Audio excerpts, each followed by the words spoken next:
Here we go.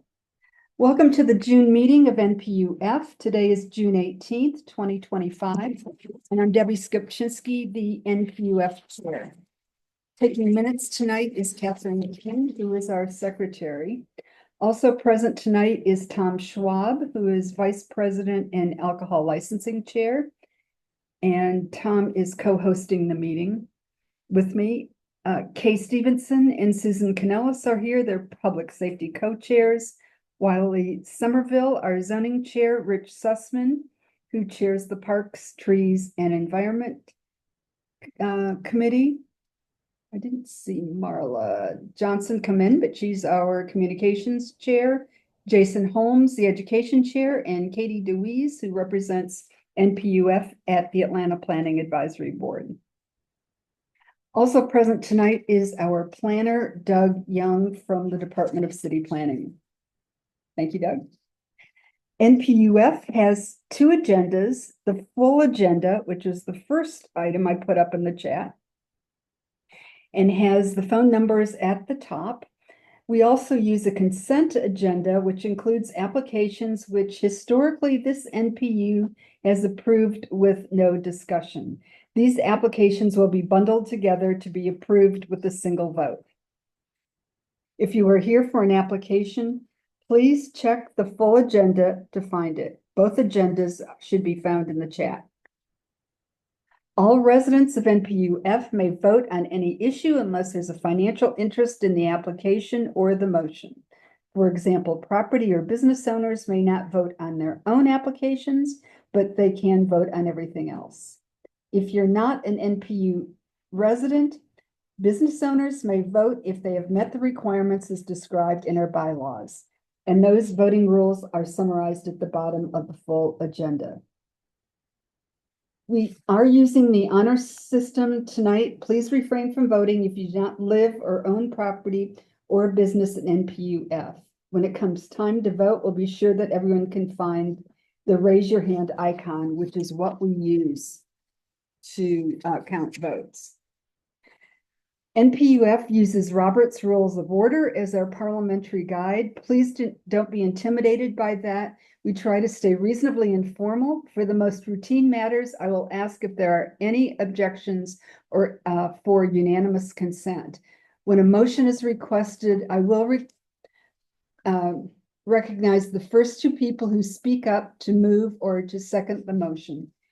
If you are making a motion or second it, please record your name so that Catherine can catch it in the minutes.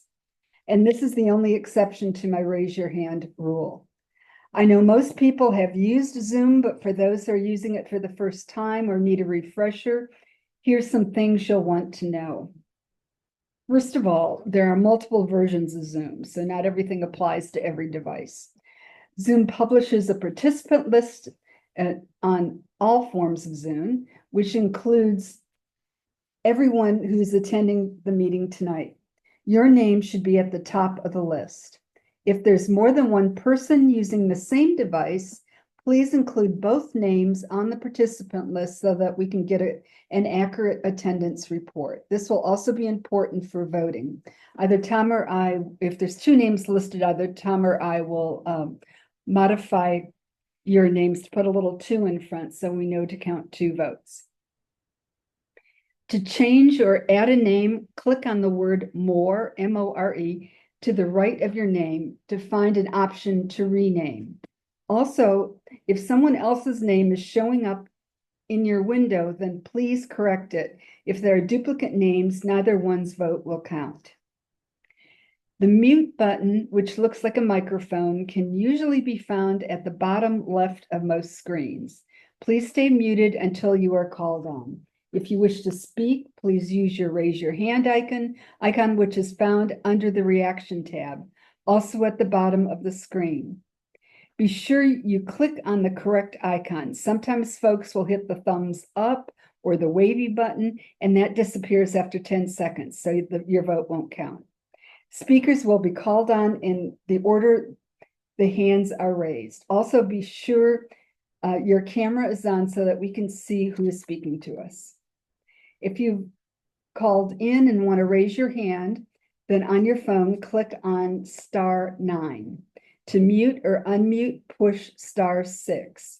Your hand will show up on my screen. So that we can get through the voting items, please follow our meeting protocol. Keep all questions and comments germane to the topic being addressed and respectful of everyone in the room. To allow everyone an opportunity to speak, I'm going to ask that you only speak once on a topic unless you are asked for clarification on a question or a question on previous remarks. Please limit your comments to 2 minutes or less unless otherwise instructed. If you have a random thought, please make a note in the chat and someone will either respond or work it into the discussion if appropriate. At the end of the meeting, I will ask if there's anything else to come before the NPU tonight. That's the appropriate time to speak up on items not on the agenda for discussion. The chat is where you can send messages to everyone or to an individual. If I see the comments that become inappropriate, if blatantly false information, are rude or mean-spirited, I will turn off the chat for the remainder of the meeting. As a reminder, you can save the chat by clicking on the 3 dots in the chat window, and that's either going to be at the top or the bottom, depending on your version of Zoom. If you can't save us, let us know in the chat window and we'll get it to you. So that we can all hear and we can get a good recording, it's important that only one person speaks at a time. If we are picking up background noise or if you interrupt or hog the floor, you will be muted. This is a campaign season again. Reminder that campaigning is prohibited at NPU meetings. This means you cannot introduce yourself as a candidate or representing a candidate or mention the campaign activities on screen or in the chat. Please, campaign signs, buttons, or banners are not allowed on screen. If you do so, I'm obligated to report it to keep me out of hot water, so you will be muted and asked to leave the meeting. Most people who attend NPU meetings are here because they feel strongly on an issue or on an application. If you have concerns about an application or are opposed to it, or you think there's something that should be noted to make a project more appropriate to the neighborhood, please don't be shy about your point of view, but please be brief. You may also put comments in the chat. They will be captured in written reports sent to the city. And if I'm moving too quickly through the agenda, please call me out. Sometimes they get on a roll and forget important steps. We have a responsibility to share our opinion with city leadership and the strength of that opinion with NPU vote counts. As a reminder, all votes taken at the NPU are only recommendations. Final decisions are made by city boards, city administrators, or city council, and I hope that you will take advantage of expressing your opinion there as well, either in writing, by phone, or by making a comment during public hearing opportunities. It's easy to be discouraged when an NPU vote is ignored or overruled, but our voice, our strong voice here and every time when we vote, give notice that NPU-F is paying attention. Our first order of the business is to adopt the agenda. This is a fairly, this is a unique agenda for our NPU. We have 16 applications, but 7 of them are on the consent agendas. So I'm hoping this will be a briefer than usual meeting. But are there any additions to tonight's agenda? Does anyone have any additions that they'd like to add at this point? Okay, is there a motion, or are there any objections to adopting the agenda? I don't hear any voices or see any hands raised. The agenda is adopted without objection. The April minutes are now ready for review. We're a month behind. Thanks for Catherine King for getting them ready. Is there Are there any questions or concerns about the April agenda? They were sent out with a reminder notice this afternoon.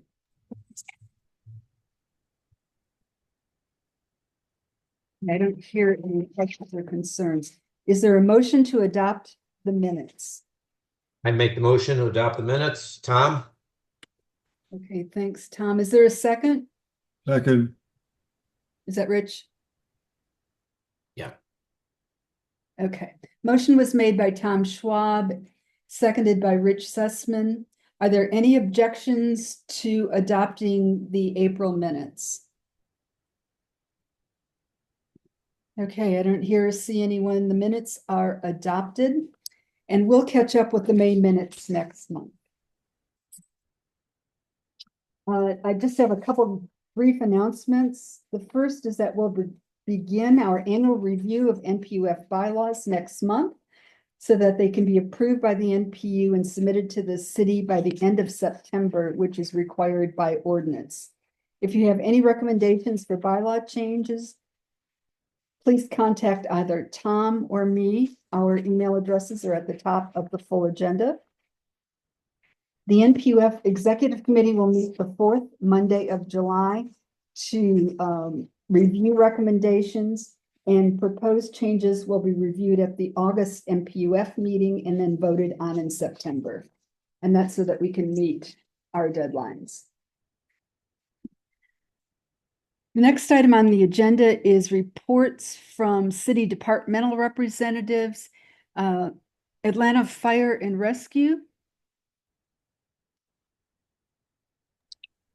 Yes, we're here. Go ahead, Captain. Yes. Hi, I'm Captain White. Currently sitting in for Chief Mike Roman on Battalion 3. Only got 4 bullet points right quick. It'll be very quick. We just had 35 recruits graduate, so we're trying to fill some much needed positions out in the field. So make our responses a lot easier, more likewise. But the recruitment process for Atlanta Fire Department, we're still ongoing. We're going to leave it open.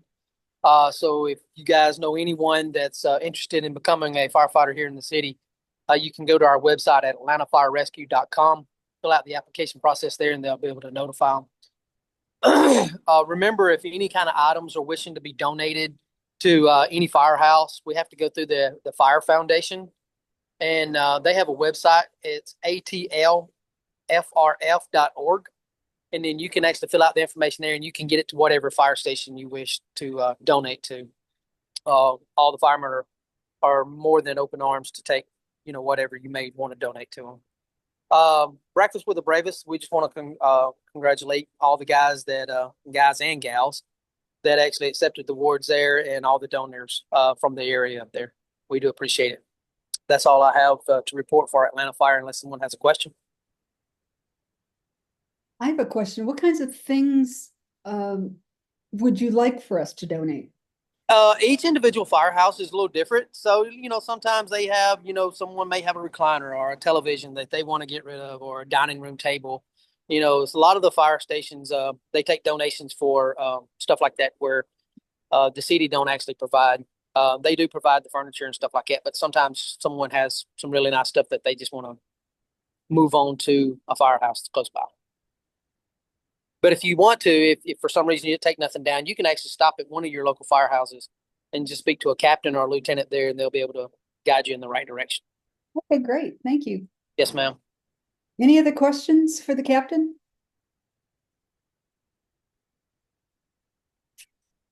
Thank you. I appreciate it. Go to the next. Thank you. Have a great night. Thanks. Atlanta Police Department, is there anyone here from Zone 2 or Zone 6? Good evening, everyone. Ben Vane, Zone 2 Commander. We have an update for Zone 2 in NPU-F year to date. Citywide, we're down 12% overall in crime. Each zone individually is down in crime. Zone 6, which obviously NPU-F sits in zones 2 and 6, is down 5%.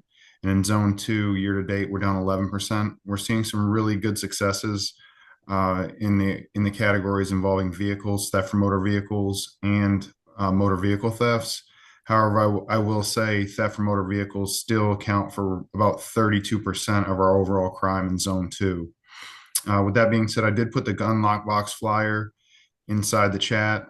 And year to date, we've had 628 firearms stolen from motor vehicles, and 91 of those in Zone 2. Just gives you an overall picture of safe storage of firearms.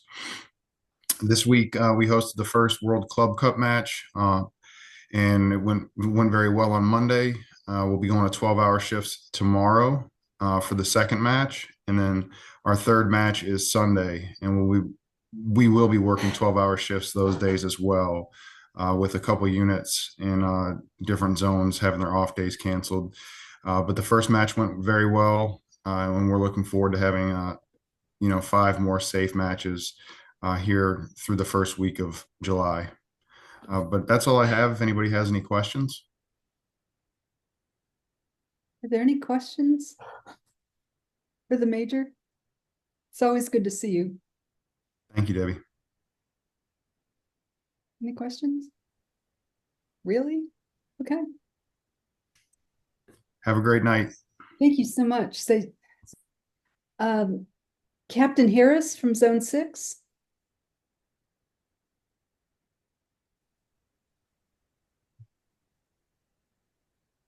You have a hand raised, Debbie. Oh, Cheshire Bridge. Cheshire Bridge HR. Did you have a question? Yes, it's Sabrina. Good day. I was actually wanting to ask a question. I think you mentioned Zone 6, and I think that covers me. Just had some concerns recently over the weekend as it relates to shots fired right near the community. Just wanted to know how can we get, I guess, assistance with looking into that. It was very close. There's a couple of clubs and restaurants right next door to Cheshire Bridge High Rise. And it was a little alarming to the residents, and it happened between 15th and 16th, like early morning. And just had some concerns about who would I reach out to, or how can that be monitored, or some assistance there. Because, if they're being shots fired, just in the air or just in that area, we're right next door. Definitely. So I'm not sure if that occurred on the Zone 2 or Zone 6 side, because we're split right down Cheshire Bridge. But I'll reach out. I will research that and find out about the incident you're speaking about. And then as far as follow up, it just depends on, like you said, if we're able to locate the shell casings and turn those in, and then once we run them through our system, which is called NIBIN, the National Information Ballistic Information Network, and to see if it's connected to any other crimes. But I will definitely try and find out for you. And if you could email me, my information's in the chat, and then I will respond back to you. Okay, thank you so much. Yes, ma'am. Thanks, Sabrina. And thank you, Major. Any other questions for Zone 2?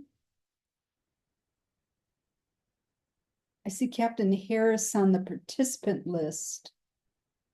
Is she here from Zone 6? Okay, she might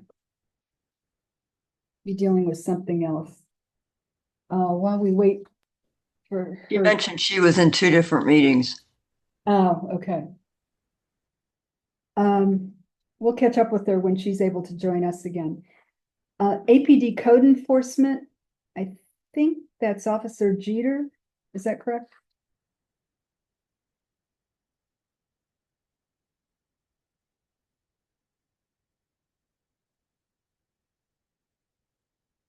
Okay.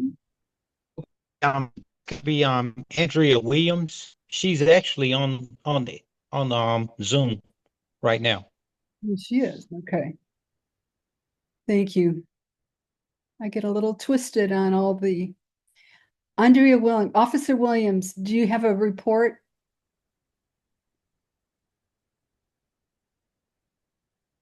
Hi, this is Officer AJ Williams. Can you hear me? Yes. Go ahead. What was your question? Because you was a little staticky.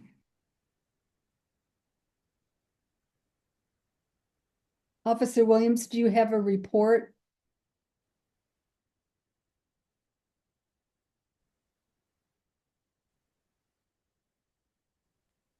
No, ma'am, I put my number in the chat box. Oh, okay, great. Thank you. I'll just make a note, no report. Okay. And then Officer Jeter, Yes, I'm here. are you from Public Works? No, with code enforcement. I've included my information in the chat, and if you've got some properties of concern, I'm actually Mrs. Williams supervisor. So we do have the stats for the community, which we'll send to the NPU chair, and like I said, if there's properties of concern, we can address them. I can't address them tonight, but what you can do is you can send me um, those property addresses and I'll respond to you directly. Thank you so much. Debbie, I think Captain Harris from Zone 6 just joined. I just let them in. I just saw her join. Officer, I'm sorry, Captain Harris. Hey, good evening. Yeah, I'm back. I was here early, but I have, unfortunately, you all in NPUW have your meetings on the same day at the same time, and I'm responsible for both of those. But as far as NPU-F for the Zone 6 side, we are looking great. Last 30 days, we had 56 property crimes. We're actually down over 37%. Only neighborhood that's seen a slight increase was the Lynn Ridge Martin Manor neighborhood. Again, we're down in all areas of major crimes. So not aggravated assaults, robberies, burglaries, vehicle break-ins, vehicle thefts. We did have a slight increase, and it went from one incident to three incidents. And comparing the two previous 30 days, we aggravated assaults. There was one incident of concern, but not a safety concern to the public. It was a shooting. It took place on May 25th on Cheshire Bridge, and that is being investigated by our aggravated assault unit. And I am willing to take any questions that you all have. And just a reminder, I know you all are aware, if you're not watching the news, about a lot of traffic in the area. We have the club soccer games, which are taking place in Zone 5. At the Mercedes-Benz Stadium. But again, just those games are taking place like the 18th through the 22nd. Just so be aware if you're traveling around the city.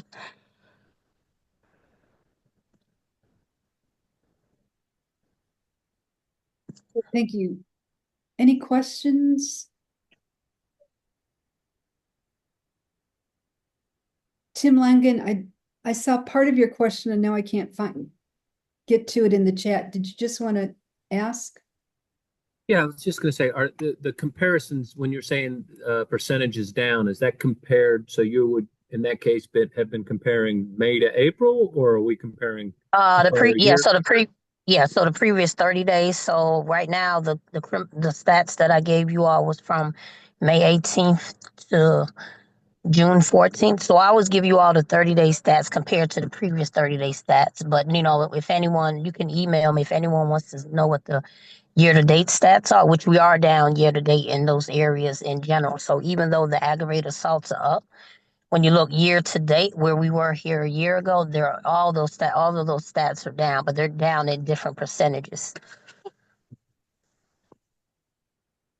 But when it comes to the NPU, I always report out the last 30 days compared to the previous 30 days.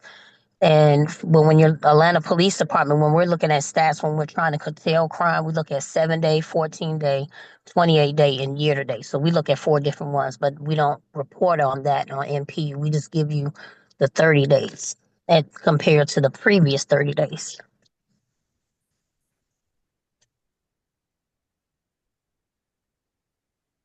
Okay, any other questions? Hey, Ms. Lane.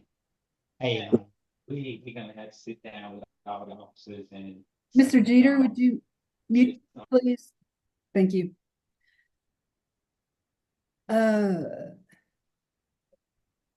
Okay, any other questions? Okay. Captain Harris, thank you so much. Thank you. And Tim, did I answer your question? And if you want to know the year-to-date stats, you could email me. the percentages for the year to date. Okay, that's great. Thank you. All right. Thank you. Okay, working down the list. ATL 311. Good evening, everyone. My name is Tamika Merriweather. Of course, as you know, I am your 311 ambassador, and just know that we are here for all your non-emergency reporting, potholes, missing trash carts, or missed trash pickups. As some of you may know, we do have Juneteenth coming up tomorrow, so those who have pickups for Thursday and Friday will be delayed by one day. Also, we have extended our hours as of July 1st, so we're coming up on our 1 year anniversary of being open from 7 a.m. to midnight, Monday through Friday. And as most of you all also know, April the 14th, PAD and Supportive Services joined us on that 7 a.m. to midnight journey. So if you see something, say something. You can report to us until midnight, Monday through Friday. Also, with just a quick reminder, you can reach, there's 5 pathways to reach us. Of course, you can dial 311, but we noticed that if you do not have the traditional Atlanta area code, that 470-770-678-404, of course, that you would need to dial the extended number, which is 404-546-0311. You can also chat with us at atl311.com. You can also email us at atl311 at Atlanta spelled out ga.gov. You can download the app and report and check on the status of your own cases.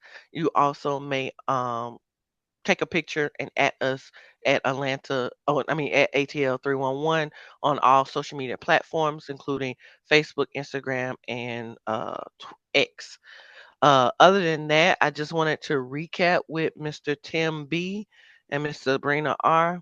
Mr. Tim, we did get a case created for you on that last conversation. It is still active and open.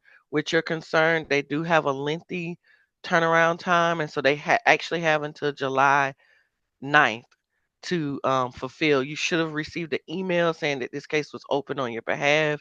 If that email ever tells you your case is closed before July 9th, and you still see that there's still an issue, um, let us know. Also, if on July 9th it's still not resolved, let us know so that we can escalate. Now, And Mr. Brink, Tamika, yes, Tamika, sir. this is Tim. Hey, I can actually report that I noticed a couple days ago that it is actually repaired.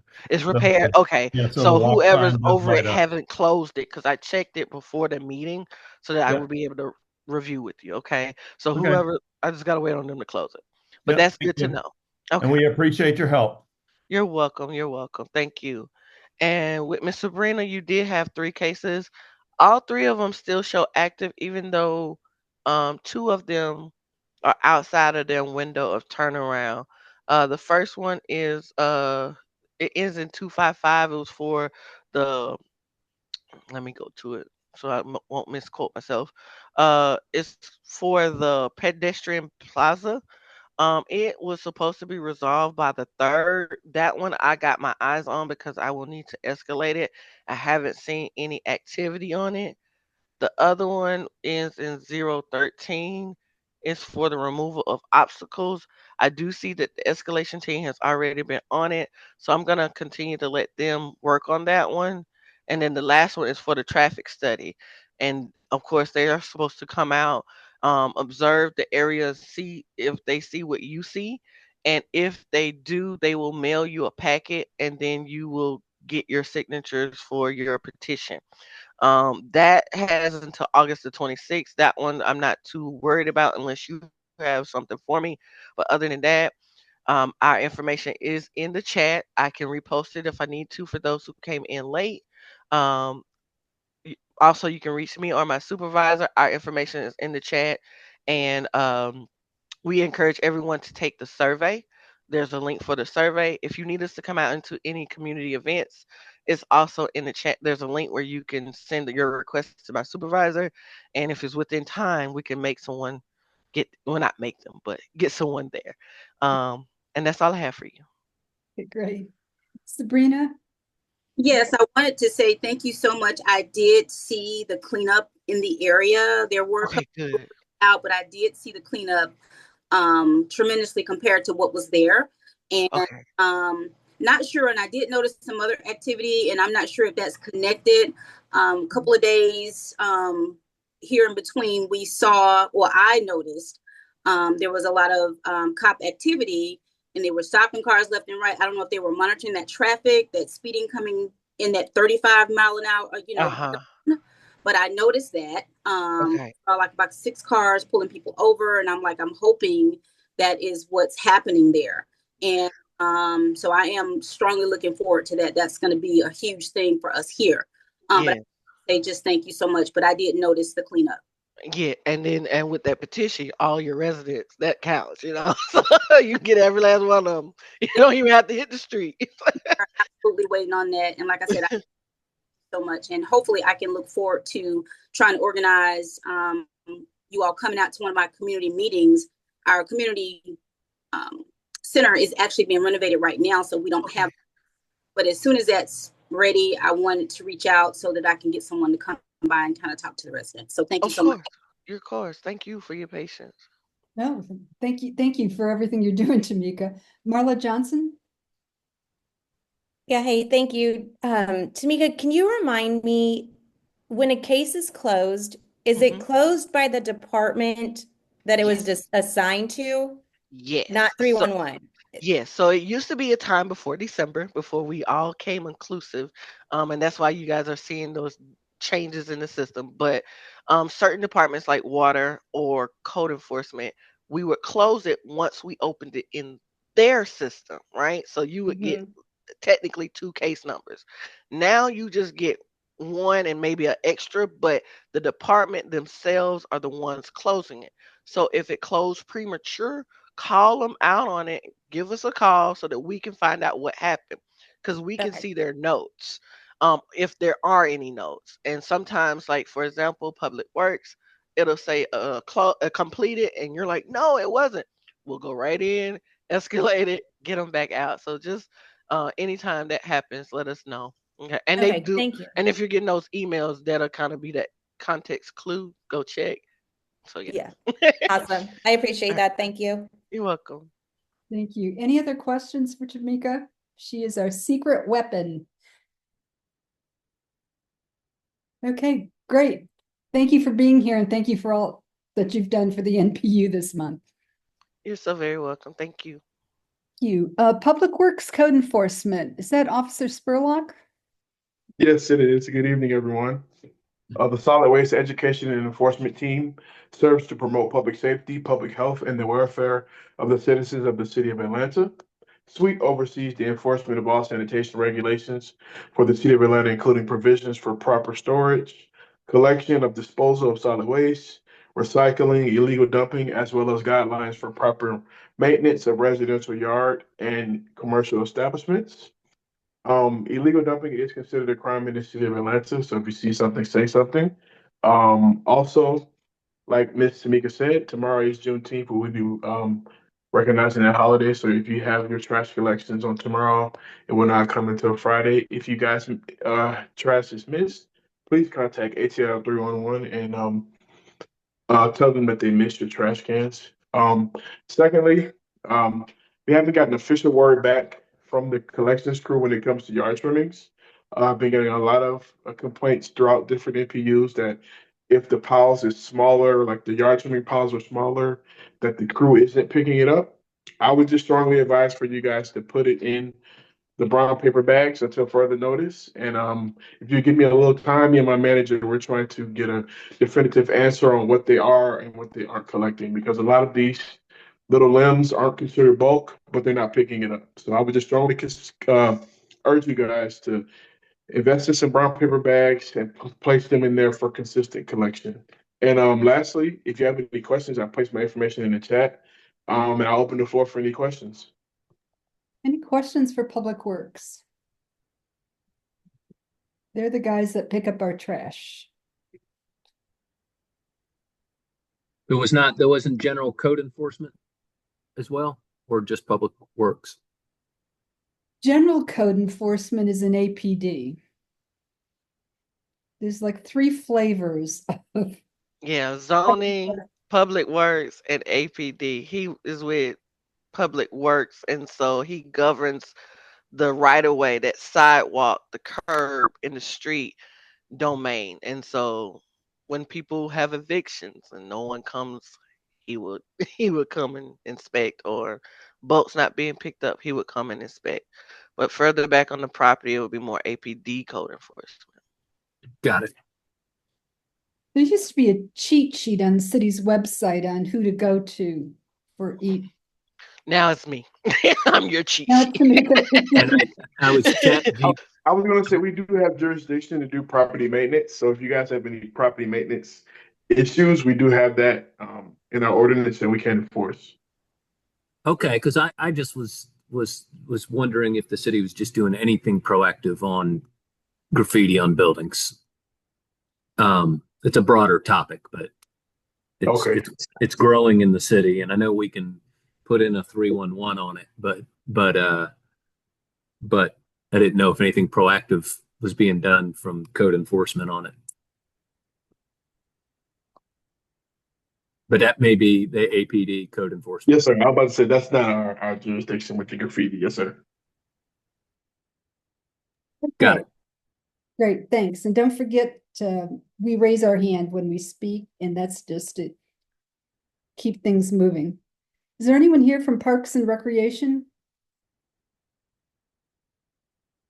Parks and Rec, okay.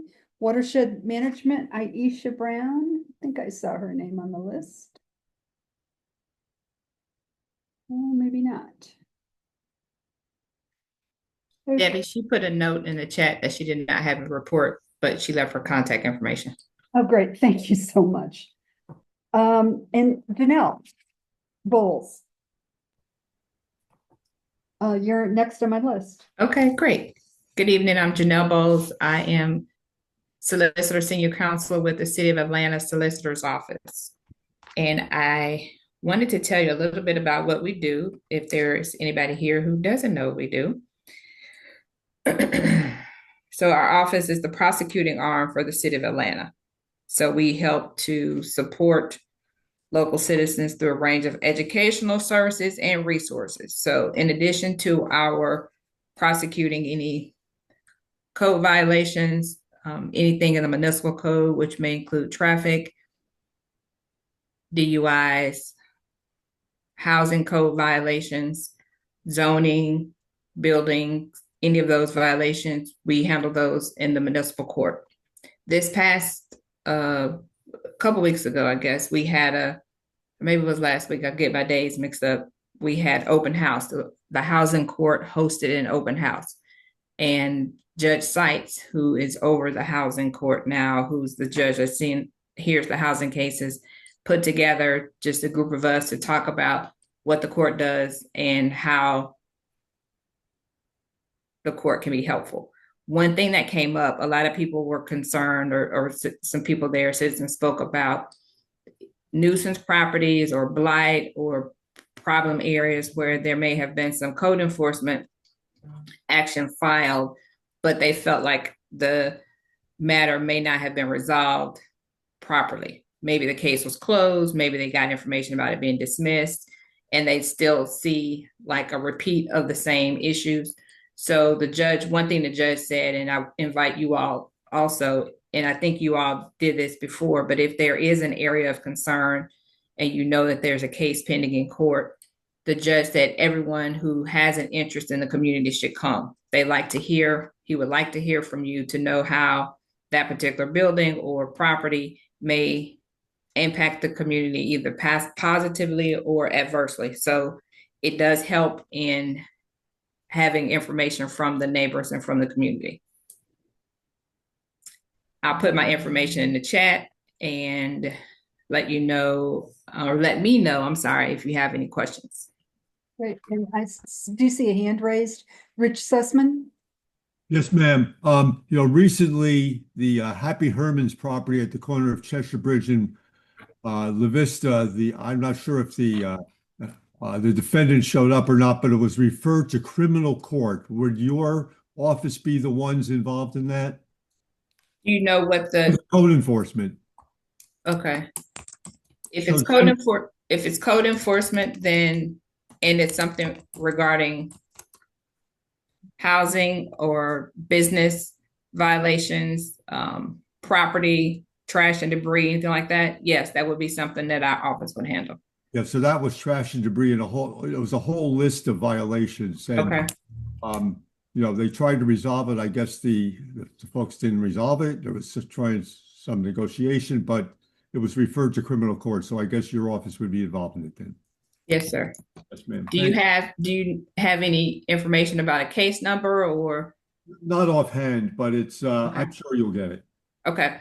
So are you asking me? I just wanted to make sure that your office was the one that will be involved when it's actually they have to show up in court. Okay. Yes. And if it's an individual owner and they do not appear, the court will issue a failure to appear and they can be arrested for that. If it's a corporation, a business, LLC or corporation owner, they don't hold them. They do issue FTA, but they're not going to be put in jail basically, but there are other fines and penalties that we use to enforce. Okay, thank you. Yep. We'll wait for the court date. These are those properties that Rich is referring to were the ones that we talked about. Previously. Okay. So I can go back, Debbie, to look to see what the status is. I do have those case numbers. Okay, good. Thank you. Marla?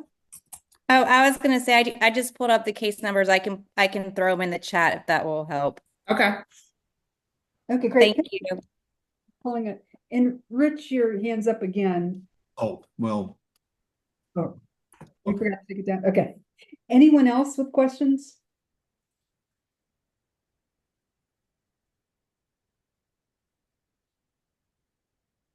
Okay. Then thank you, Janelle, for your help. Last person on my list is the Office of Neighborhood Ombudsman, Clyde Mitchell. Good evening, Debbie. Good evening, everyone. My name is Clyde Mitchell. I'm your neighborhood relationship manager out of the Ombuds office. I serve with Dr. Jody Meriday. Please continue to reach out to us if we can assist you. We can evaluate concerns of departments, help you find information. We even mediate disputes and explore options to resolve outstanding constituents and neighborhood issues. Ms. Tamika Merriweather does such an excellent job in help shuttling your information over to the appropriate departments for services, but sometimes those things, as she stated earlier, may close for whatever reasons. And if there's been a case out there that's been out there for a while that you haven't been able to get any information on, please use our office to help expedite that situation for you. There's been cases that's been out there for 13 years, 5 months, or years that we've been able to actually mediate and come to some conclusion. My information is in the chat. I will put it back in there since I put it in there earlier, Debbie, so I'll put it back in again. So I'm open for any questions. Okay, great. Thank you. Anyone have any questions for the Ombudsman's office? Okay, I don't see any hands raised. Clyde, thank you for being here. Thank you. All right. Next is comments from elected officials. Councilmember Juan is here with us tonight. Alex, thanks for being here. Hey, Debbie. Thanks, everybody. Alex Wan, Atlanta City Council District 6. I really only have two things to share out with y'all. First off, if you haven't received the announcement or seen it in my monthly newsletter, there is a virtual meeting next Tuesday night for Monroe Drive project. It is at 6 p.m. I just dropped the link in the chat. I have to say, there have been a number of different links that have been sent out. This is the most current one. So I'm trusting that this is the actual correct one. But they're basically just going to go through the whole section. I do not have a PDF yet from them to share out in advance of that meeting for folks to study ahead of time. If I happen to get one before Tuesday, I will email that out. But I keep asking for it. But we will see it next Tuesday. The second thing is also, if you haven't been following the news, council on Monday finally, after 25 years, amended the tree protection ordinance. Some of the things that were included in that is an increase of the tree recompense amount from $30 per inch to $140 per inch. And that is going to be tied to inflation going forward. So we won't have another 20 years, 25 years of it just staying flat. The maximum recompense per project was also raised. That was one of the things that was one of the preventive factors for clear cutting, as well as the maximum fines for if you were caught cutting trees down illegally. There were allowances put in there for affordable housing projects, and there was allocations for additional staff positions, including an arborist from the Tree Trust Fund. It goes into effect January 1st, 2026. I will agree with a lot of the tree advocates who are saying that we did not go far enough. The reality of it is I would have liked to have seen a higher recompense, a higher maximum, and then the most important thing is the tree preservation standards that had been negotiated and discussed over the last 4 years were left out at the end. The reality, though, is that we could not find a path to 10 votes because if we had done that, we likely would have been against a mayor veto. So it was a situation of kind of getting what we could. We have commitments, or at least a pledge from the buildings commissioner to continue looking at this. And council members Bond and Norwood also introduced personal papers at the end of the meeting to continue pushing on this and doing a lot more monitoring and tracking. So, again, I think there were some good things to what we did. And after 25 years, we just had to, put one stake in the ground and see if we can keep moving the ball down the field over the next period. So those were the two things I wanted to share out with everybody. And Debbie, if there's time, I'm happy to take any questions at your prerogative. Oh, thank you. And we do have a little time. Does anyone have any questions for Alex?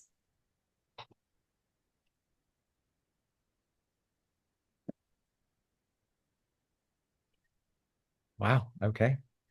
Thank y'all, and I will see y'all at the meeting on Tuesday on Monroe Drive.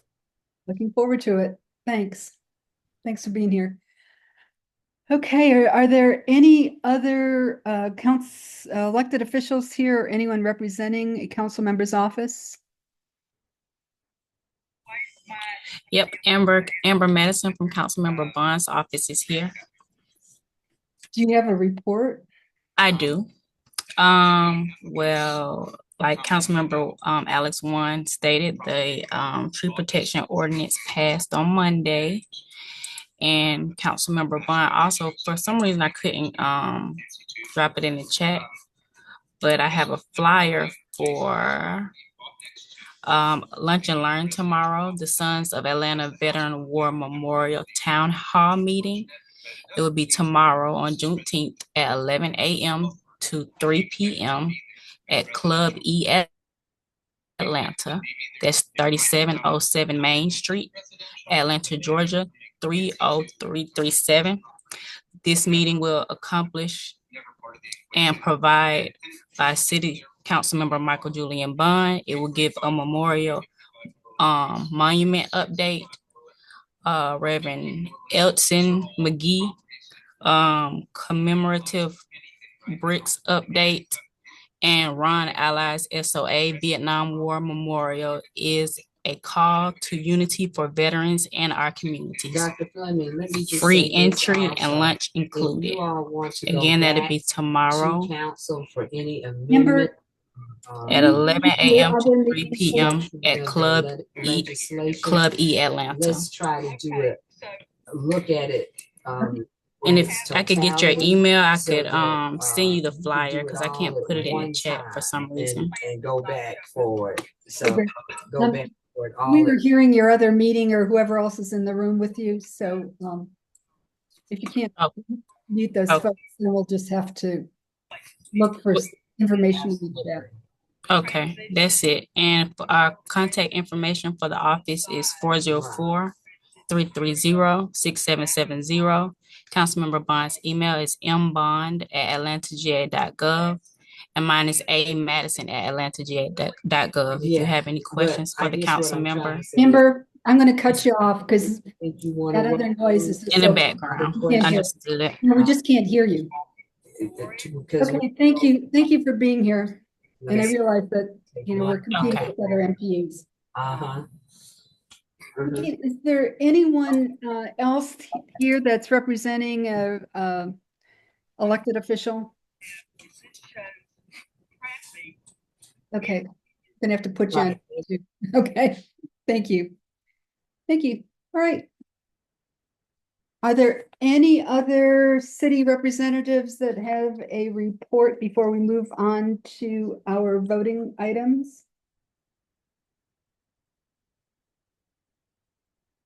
Okay. The next section of the agenda is our consent agenda. As I mentioned at the beginning of the meeting, these are items that this NPU votes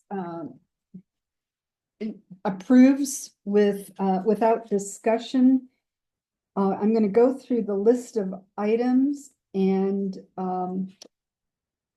if there are no objections or if the applicant is not present, then we will take a vote on everything all together and move on to the rest of the applications. There are two BZA variances that are on the agenda. The first is V2581, 2236 Malante Drive. That's in Lindertmart Manor. The applicant seeking a variance to increase the height of a fence within the half-depth front yard from 4 feet to 6 feet. The Lindertmart Manor approved it unanimously and they recommend approval. Is the applicant present? Yes, ma'am. Good evening, Thomas Brown. Okay, that's all we needed. All right. The next item is V25106, 916 Virginia Circle Northeast. The applicant seeking a variance to 1, reduce the front yard setback from 35 feet to 21 feet, and 2, reduce the west side yard setback from 7 feet to 3 feet 4 inches. Virginia Highland conducted a site visit. They report no neighbor opposition, and the board voted unanimously to approve. Their recommendation is also approval. Is the applicant present for that application? I'm here, Debbie. Nina. Great, thanks. Next is a license review board application for a restaurant called Here Today at 736 Ponce de Leon Avenue Northeast. This is in Virginia Highland. It's a change of ownership, and because of our we received the application late in the month. The applicant has agreed to defer the application. Next, we have 4 special events applications. The first is the ATL Donut Festival. This is a Class E event, 500 participants in Piedmont Park on July 13th, 2025, and the recommendation is to support. Is the event organizer present or someone here representing that? Chris, does your microphone work and your camera? Yes, it works. Okay, great. Thank you. We just need to see your smiling face. Okay. Next is the ATL Holiday Market, Class E, 1,950 participants in Piedmont Park, December 13th to 14th in 2025. The recommendation is to support. Is Sydney Howell present? Hello. Hey, Sydney. Thank you for being here. Yes, ma'am.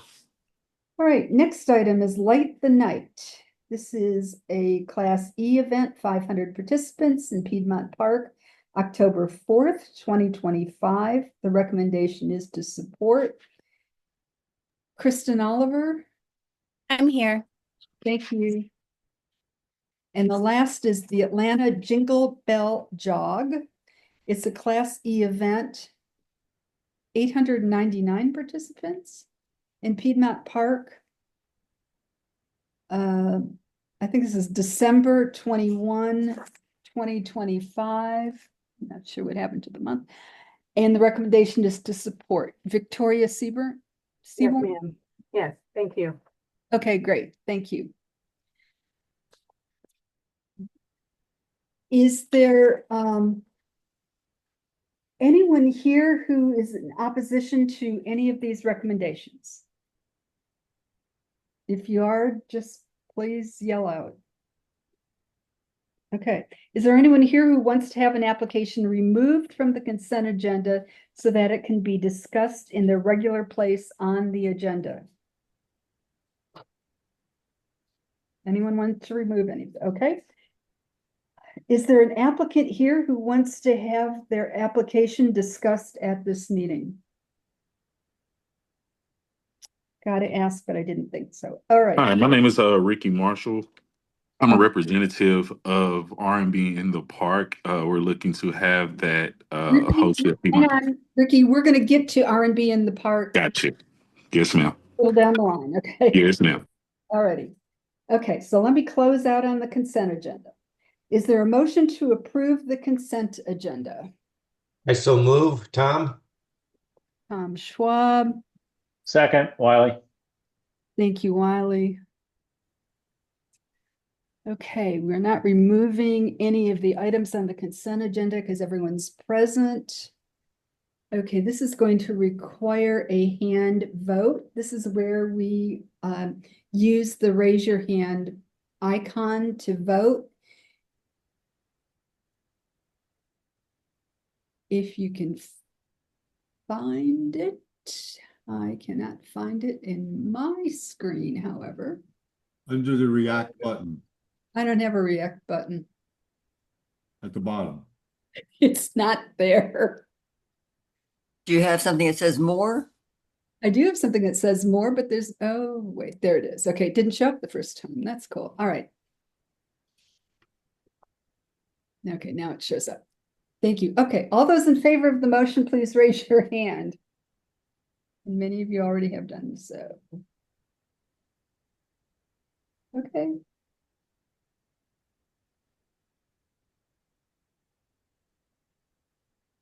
If you're in favor of the motion, please raise your hand. Like 16. Oh, Oh, I'm sorry, just jumped to 18. yeah, I know. I was just checking, make sure that there's not two people in each. Yeah, I've been looking at the participant list. I don't see any doubles. Okay, so that's 18 votes. It just dropped. Yeah, it dropped to 17. They're dropping. Okay, so it's 18 at the high. All right, I am now going to clear the feedback. All right. If you're opposed to the consent agenda, please raise your hand.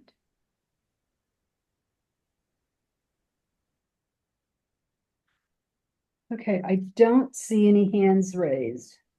So by a vote of 18 ayes and 0 nays, the consent agenda is approved. If your application was on the consent agenda, no further action will be taken. So if you want to drop off from here, you won't, you'll be good. Thanks for your support. Heading to NPU-W. Oh, have fun. Say hello to Sky. Will. Thank you guys so much. Thanks, Chris. Okay. We're going to jump to, excuse me, the last BZA application, and I'm going to turn the meeting over to Wiley Somerville. Wiley, V25-124. Got it. It's all yours. Okay, V25-124, the applicant seeks a special exception to increase the height of a fence along in the drive gate front yard from 4 feet to 6 feet. This is at 1180 University Drive Northeast.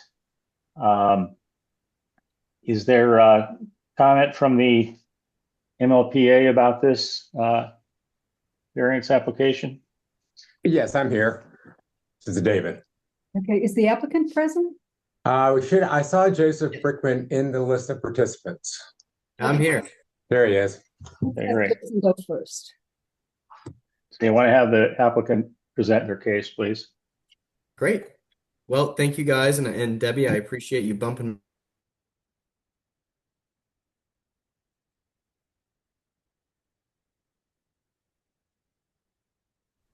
And it's a very short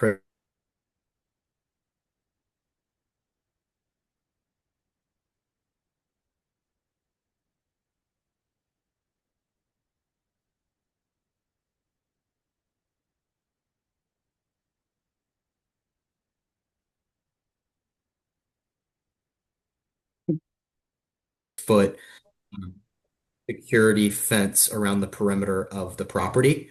And if my computer would let me. So here's where the fence would be installed if approved. So this again is the main sanctuary building, and the fence would start kind of on this bottom corner right here.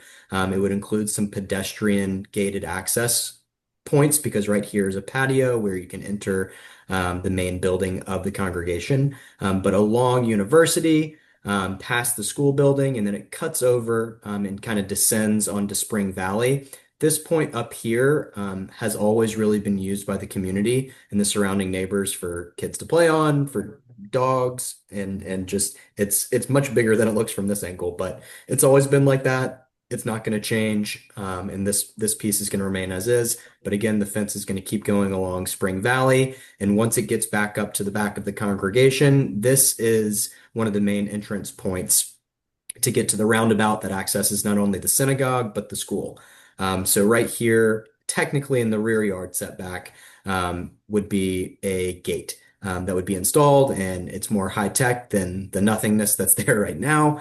And there's going to be security code to let you in. And obviously, I know the big question is, what is this thing going to look like? And it really is a run-of-the-mill black steel fence. You can see these all around the neighborhood, and we've gone around the neighborhood to make sure that that's the case. This is not something that's going to prevent air, not going to prevent light. This is just something that's there for security purposes as necessary. We have reached out to the surrounding neighborhood, and I've highlighted here, and I apologize for my pitiful artistic abilities, but I've highlighted here or tried to the houses in the surrounding neighborhood, and I've been told that this number is about to start growing again. But leading up to just tonight of who's supported the application, and this is just a very small tidbit because outside of this circle right here, there's more support as well. So again, just seeking another 2 feet along the front of the property to accommodate a fence, and we really appreciate y'all's support. I can just tell from looking at the guest list tonight that we've got some folks here in support, and I'm sure they'd be happy to make themselves known to the extent you need them to, but they're here and also asking for y'all's support. So any questions? All right, great. So MLPA, did you do a site visit and have come to a conclusion? We did do a site visit and we listened to everything and we came to a conclusion unanimously that this should be supported. Would you like to make a motion as such? I would like to make a motion that we approve variance 25-124 as presented. Is there a second? Second. Great. All right, is there any discussion of the motion? This seems very appropriate in light of all the certain things going on in the world now. So I would fully support, particularly looking at the type of fence that's being installed, would be installed.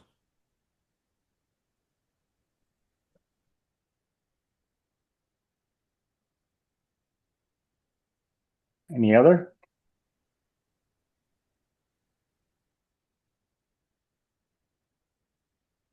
All right, then.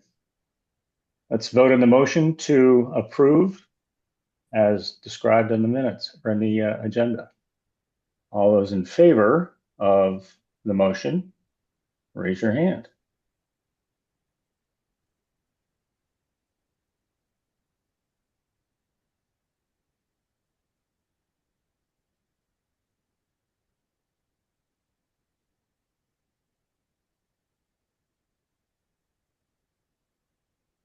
Looks like we've leveled off at 22.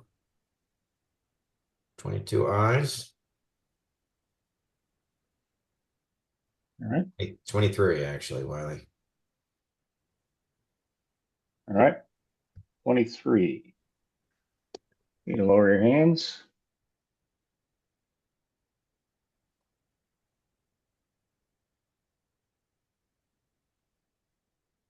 All right. All those opposed to the motion, raise your hand.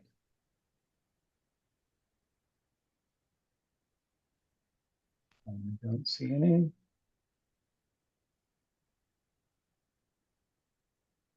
I don't see any.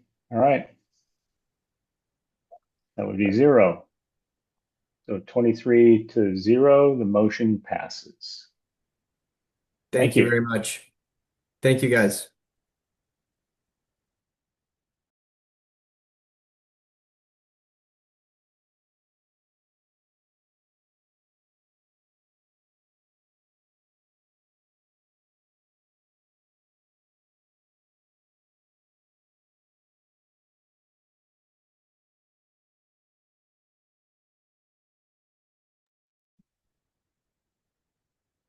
Debbie, are you muted? Debbie? Yeah, when I lost my internet, everything got messed up. Bren Bradley? You have your hand raised? Or did you not? Yes, I was voting for the last session. Okay, and I'm gonna lower your hand.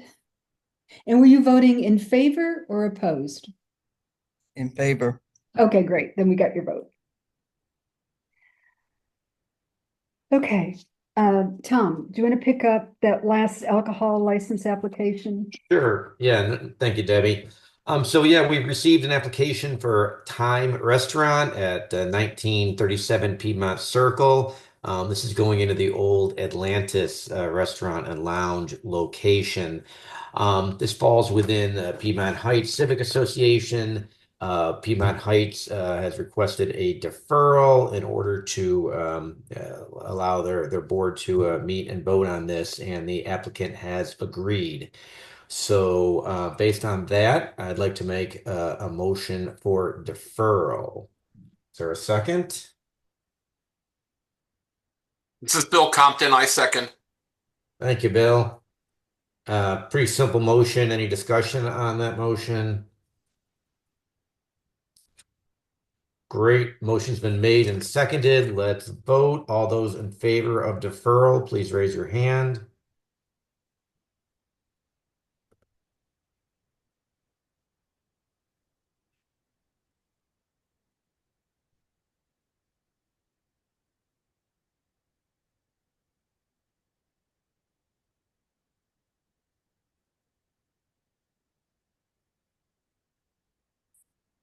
Okay, it looks like we're leveling off at 17 ayes.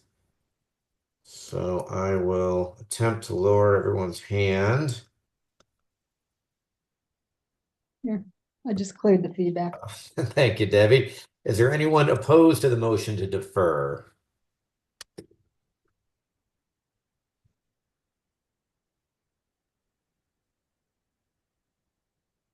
All right, I'm not seeing any hands, so we'll say there are 0 nays. So by a vote of 17 ayes, 0 nays, the motion carries. We will defer this to the next month's agenda. Bill, I appreciate you seconding that. If you wouldn't mind making sure you schedule time for your your Piedmont Heights meeting. I think it's the 1st of July. That is correct, Tom, and we are. Excellent, great. So if there's any concerned citizens, you're welcome to attend. If you're in Piedmont Heights, you can attend that, and we will vote on this next month at the NPU level. All right, Debbie, I think we're covered there. Excellent, thank you. Okay, so now we're back to special events applications. The first application is R&B in the Park. This is a gated event with 2,000 participants. I believe it's in the Promenade and Legacy Fountain. And is the applicant present and want to tell us about the event? Yes, ma'am. Hi, my name is Ricky Marshall. I am managing partner of R&B in the Park. We are a national tour that started last March. Where basically we go and we play R&B music, no other secular music. We play rhythm and blues, stemming from the '60s all the way up into current. And it's a social event, but yet it's a community based event. And where we come in the week during the week, and we also do community service and stuff as well. But also we celebrate life on Saturday. On Saturday, it's a safe space. The age demographic ranges between the ages of 30 to 60. And that's going across the board of every city that we went to.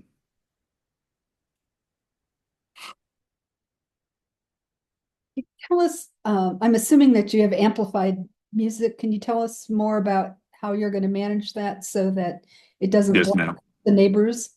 No, ma'am. So we were actually talking about this a little bit later, a little earlier. We were thinking about maybe going a little earlier than 10 o'clock. I know in normal states that it's 10 o'clock. But we're looking to start to crescendo down well before that. So that's how we're looking to make sure that we don't escalate the decibel levels beyond the accurate times. And what time do you start? 2 o'clock. Great. Okay, and how will you adjust your speakers?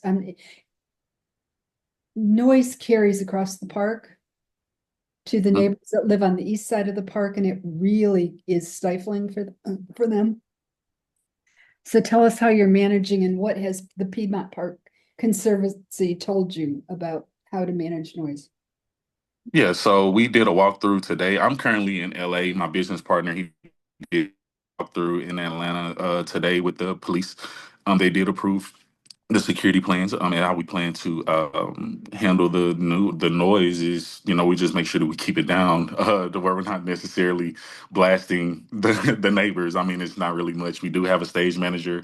We do have a great relationship with our stage manager, as well as the great relationship he has along with the teams that come in, and we make sure that we manage our event respectfully to the neighboring residents. Okay, and will you provide a contact that if the neighbors are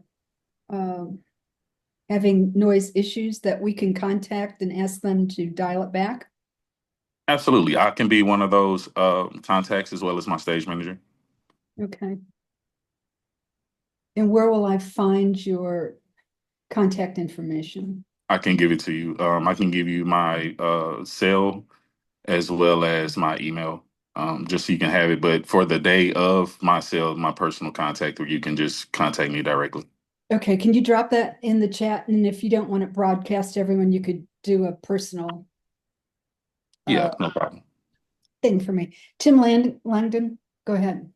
Yeah, and one of the reasons that we're bringing this up is your festival is at a unique spot in the park. Like a lot of the music that is held in the park's not in that area. It's in a low-lying area that actually it is lower than the adjacent neighborhoods.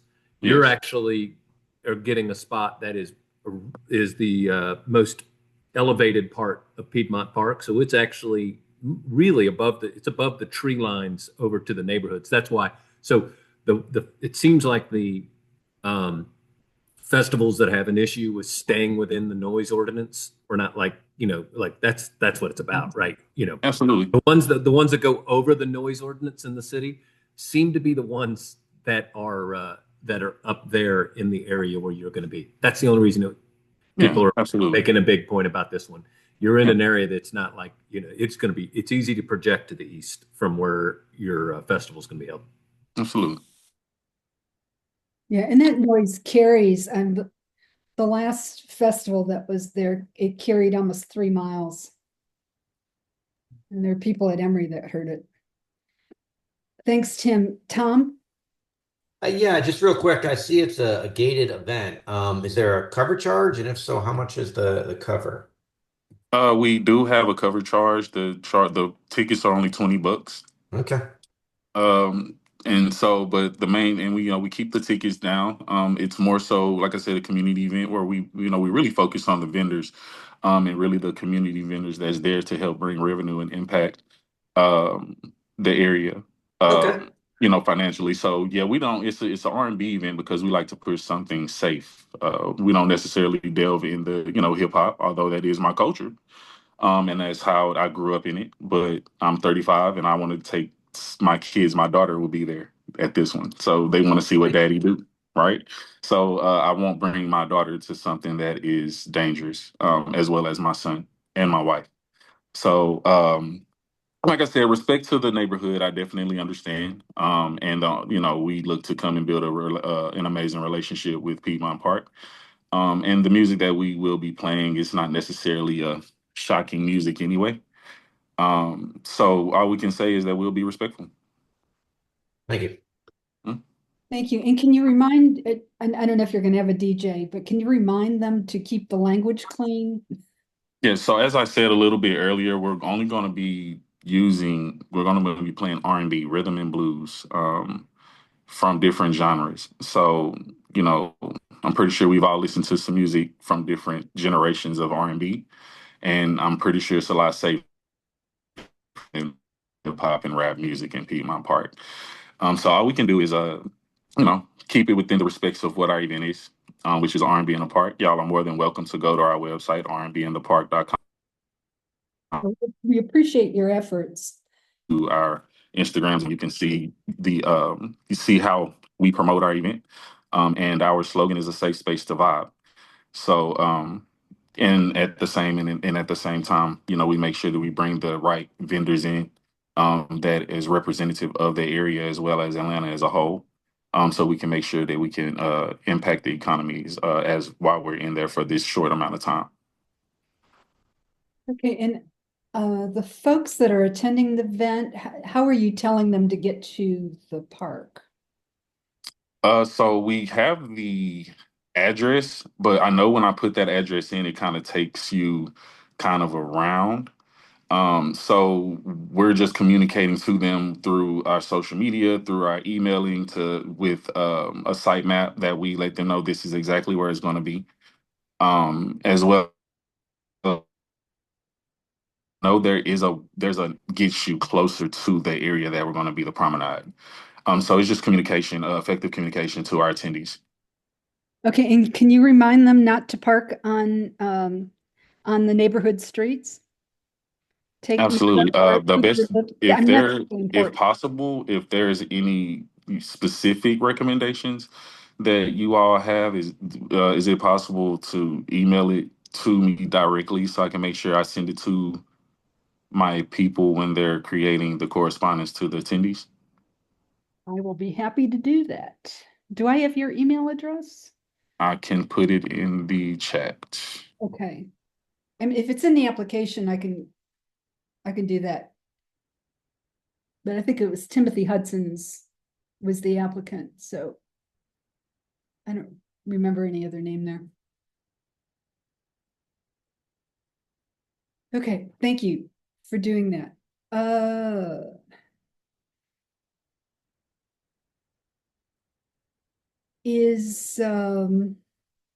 Are there any other questions? Okay, is there a motion?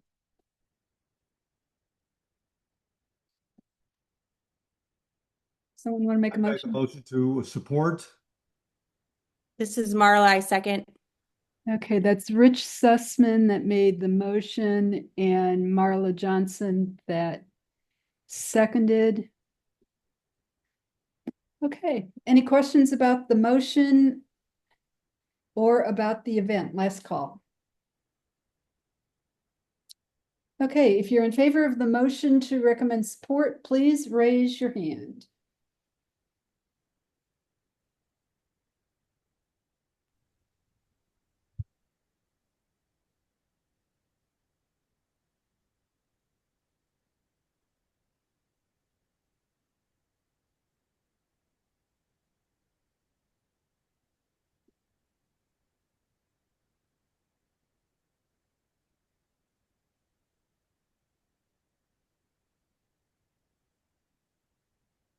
And see the number changing. I see 14 ayes. Let me drop the hands. Okay, I'm clearing the feedback. If you're opposed to this application, please raise your hand.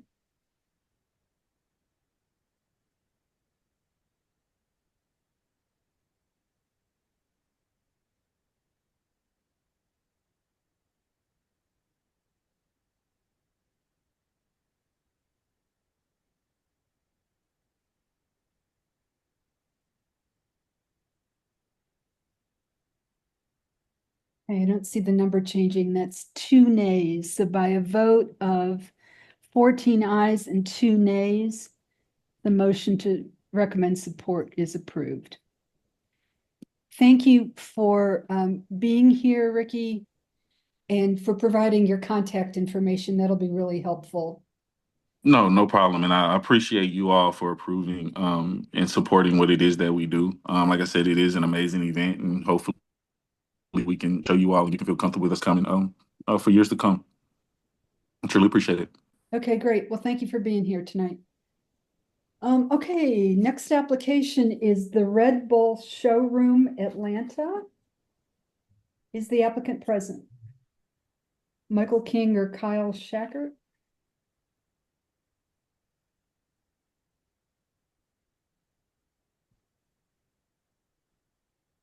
See either one of them on the list. Okay, I'll come back to them once we go through the rest. One Music Fest 2025. Is there anyone here from Piedmont Park Conservancy or the One Music Fest application? I'm thinking they want to defer because we have a stakeholders meeting on Monday. So is there a motion to defer? So moved, Tom. Okay, is there? I'll second, that's Kay. Thank you, Kay. Okay, are there any objections to deferring this application to next month? If there are, please speak up. Okay, I don't hear any objections, so the motion to defer carries without objection. Next application, Atlanta Alive. This is a Class C event, 19,000 participants in Piedmont Park. Is Joseph Turnbull present or anyone representing this application?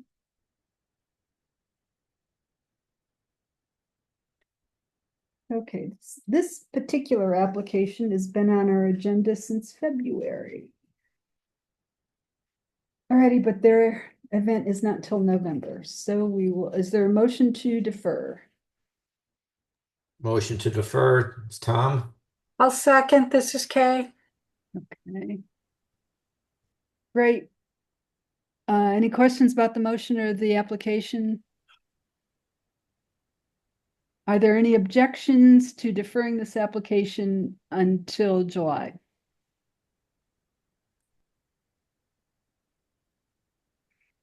Hearing none, the application is deferred until next month.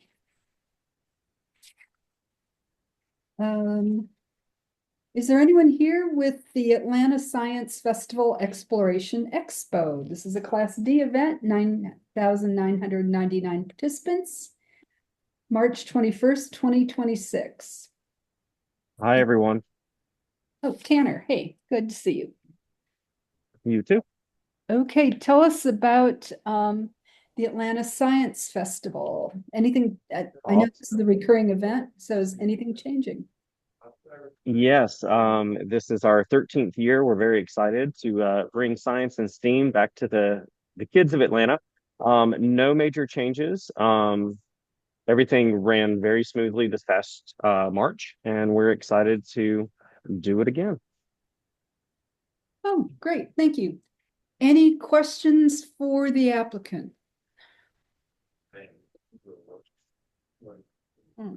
Okay, is there a motion, please? Move to support. Thank you, Rich. I'll second, Tom. Tom, thank you, Tom. Okay, there was a motion to approve made by Rich Sussman, seconded by Tom Schwab. Any questions about the event or the motion?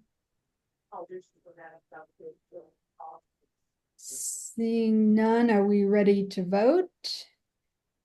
All those in favor of the motion to recommend approval, please raise your hand.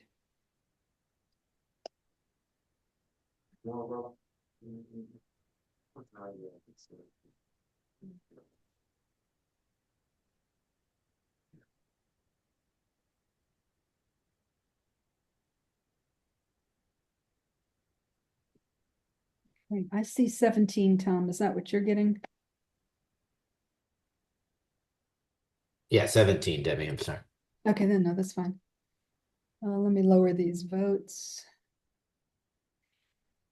If you're opposed to recommending approval of the Atlanta Science Festival in March of 2026, please raise your hand.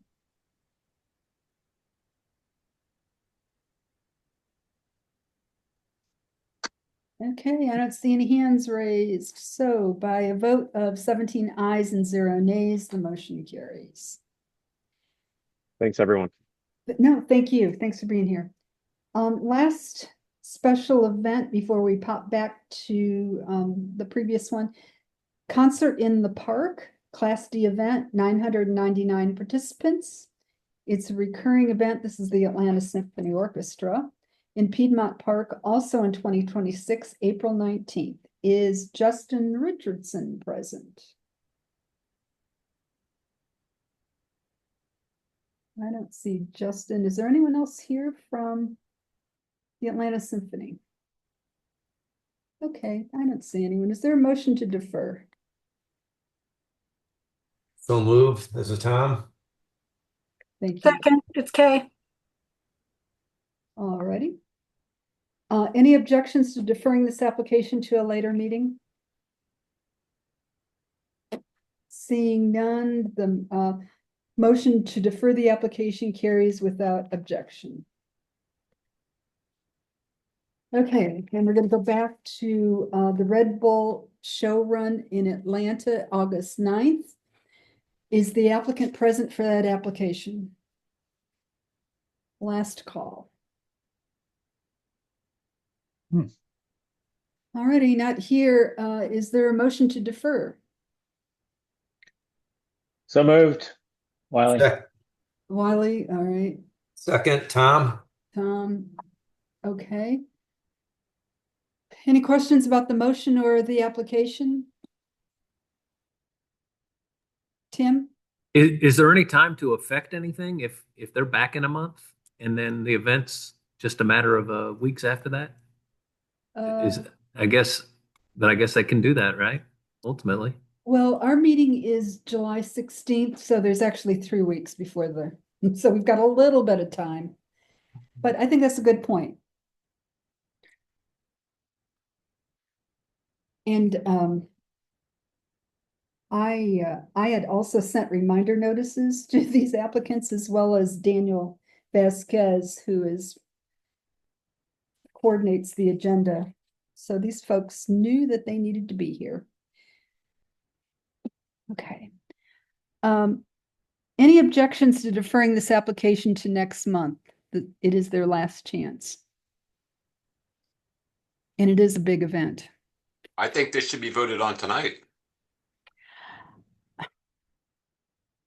Unfortunately, I don't think we should vote on it without hearing about the event, Bill. But I will talk to the Midtown Neighbors Association. They drag these guys through live fire when they review their applications, and so we'll get them on board with the application. But if you're opposed to deferring, that's okay too. Do we need to take a vote? Bill, what would your preference be? Should we take a vote? Yeah, my preference would be to vote. If they've been notified that and then they're on the agenda and they don't show up, then I think that's the applicant's choice Okay, not then to participate. I got it. Okay, so we do have a motion on the floor to defer. If you're in favor of that motion, please raise your hand.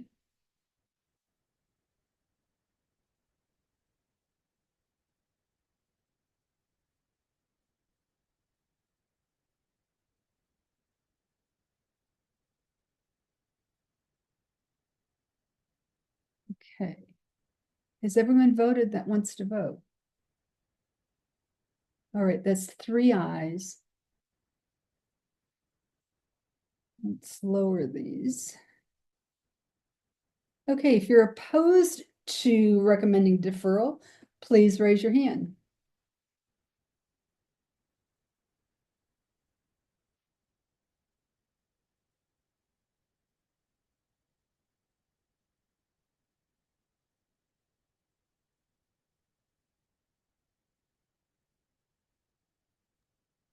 It's like 10 nays. And nays. Okay. So the motion to defer fails. Now, is there another motion?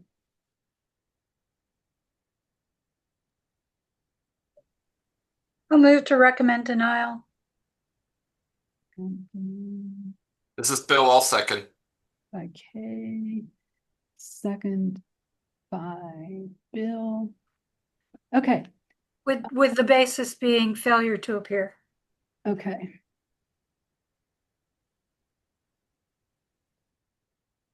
Okay.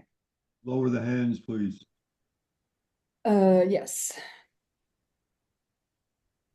All right, everybody's down. All those in favor of the motion to recommend denial, please raise your hand.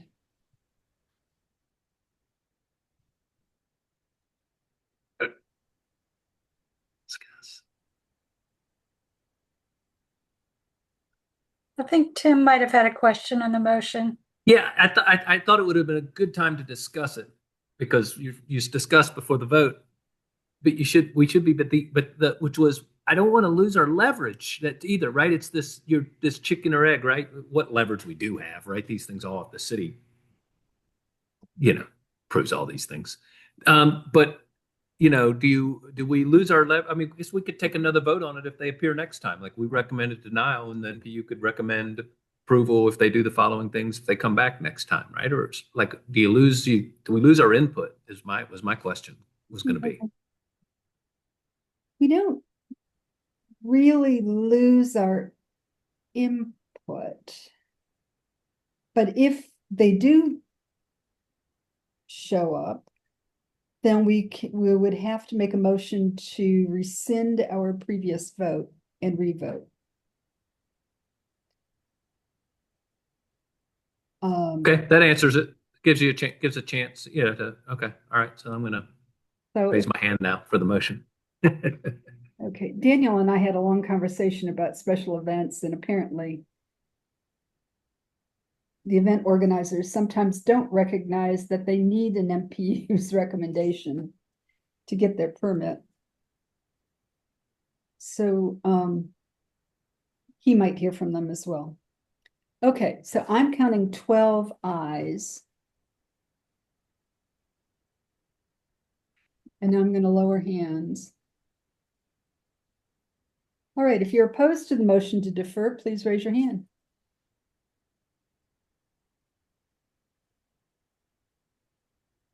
It's not a motion to defer, it's a motion to recommend. Oh, recommend denial. Thank you, Bill. Motion to recommend denial. If you're opposed to it, please raise your hand. Oh, okay. So by a vote of 12 ayes and 0 nays, the motion to recommend denial has been approved, and the reason for the denial is their failure to appear.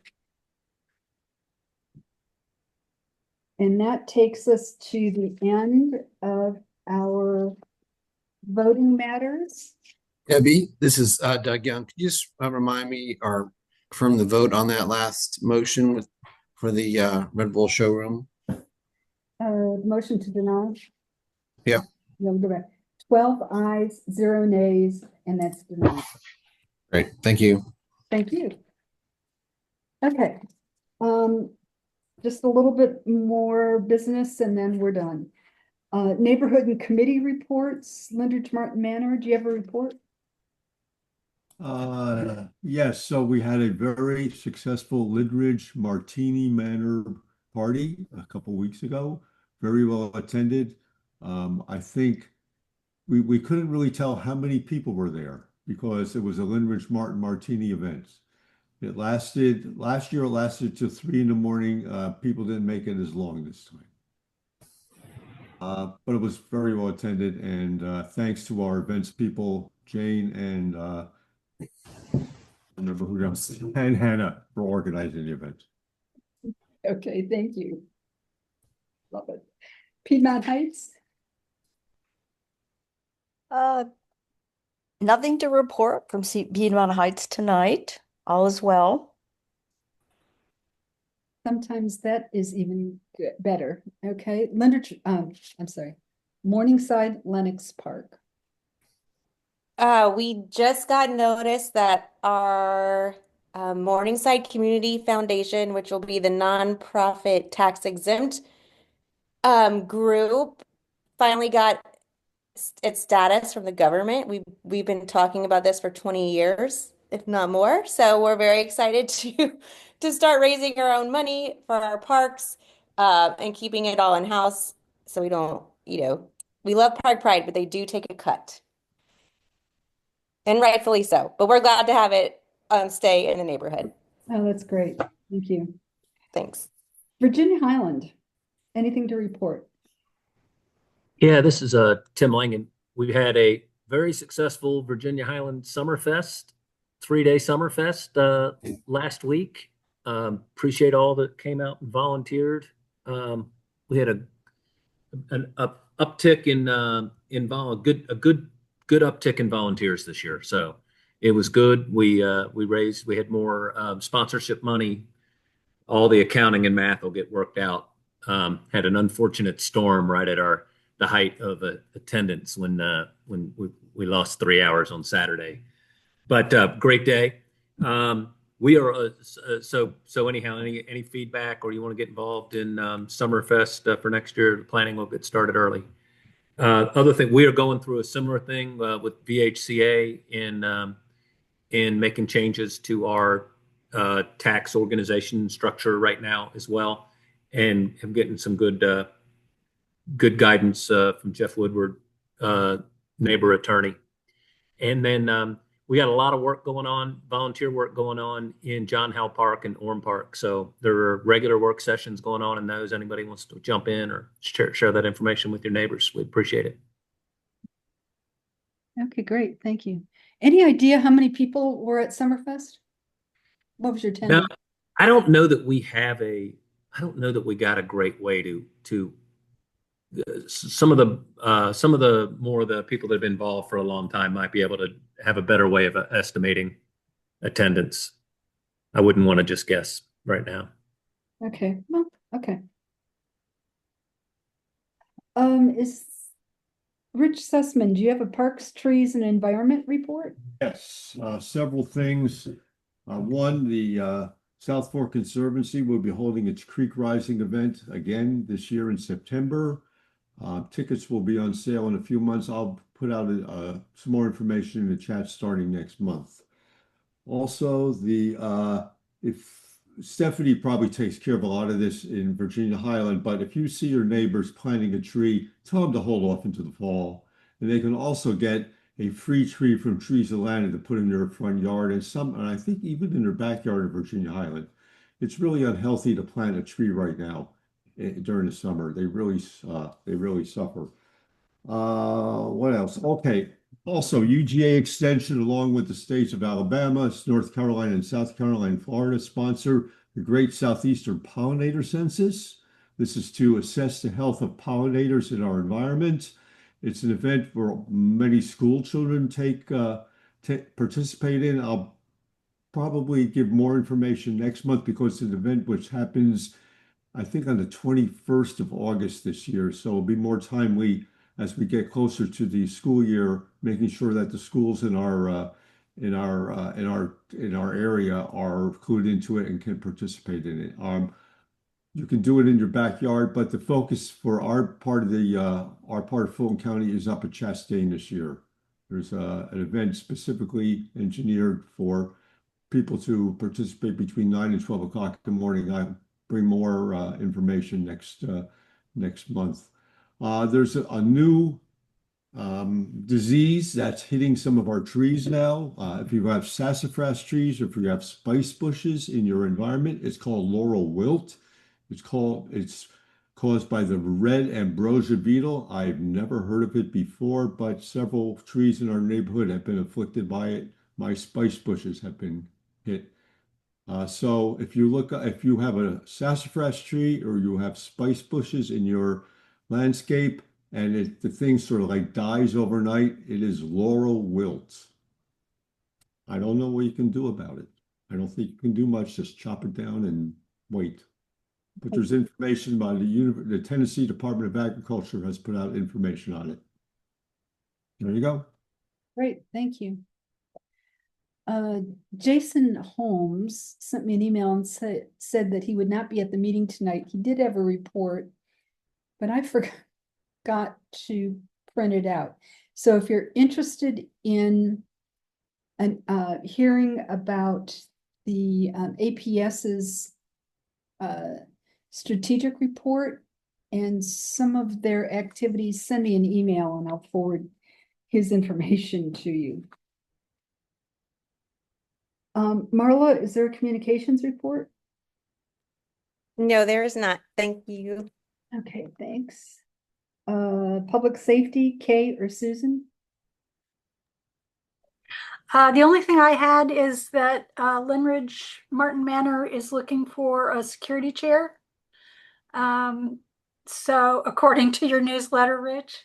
So if anyone is interested, send an email to board@lmmna.org and step up and do that. It's typically for most of our neighborhoods a pretty easy way to help your neighborhood. So consider it. And there's a safety chair in every neighborhood. So there are lots of people that'll back you up and teach you how to do it if that's needed. And that's all I had. Yeah, I was going to say that I've noticed increased APD presence on Piedmont, Cheshire Bridge, and also a lot of traffic stops I've noticed too. So it's been encouraging.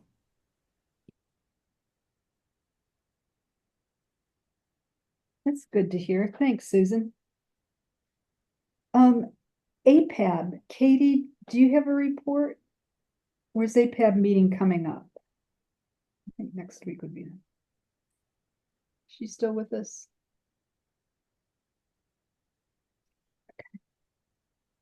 I have a couple reports to give. First is the 2025 Community Impact Project. First, I have excellent news. We've received the funds from the Community Impact Grant. They are sitting at Virginia Highland District Association, who is our fiscal agent. Each project now needs to submit an invoice for their records so that they can forward your project money to you. And they can do that either through a check or through Zelle, whatever your preference is. So please, in your invoice, let them know how to do that. And I will send out a follow-up email with additional information regarding getting your check, as well as reminders for retaining your records for the grant closeout, which takes place at the end of the year. Some of you know that last year was a real bear. So if we can get our arms around it from the very beginning, and hopefully the rules won't change like they did last year, we'll be better prepared and can get this thing done earlier. And as a reminder that if you're going to send an invoice to the district, please provide invoices for the full amount of the grant. They will send you a lump sum, and then you'll have to keep the invoices for the individual things that you're paying for. And just as a reminder, the 4 projects that were funded included Friends of Orm Park, Virginia Highland Patrol banners, the District Association, which is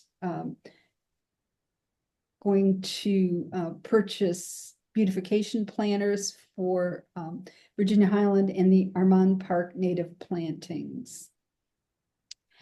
Also, I mentioned this last month, but I was successful. I appealed the grant award because we did not receive the training bonus for attending 3 NPU courses. Some of you attended those courses, and apparently we didn't get credit for them at first, but as a result, we were given an additional $1,000, which has been applied to the Virginia Highland District Association because they did not receive the full amount of their request, which was the minimum amount that we had requested.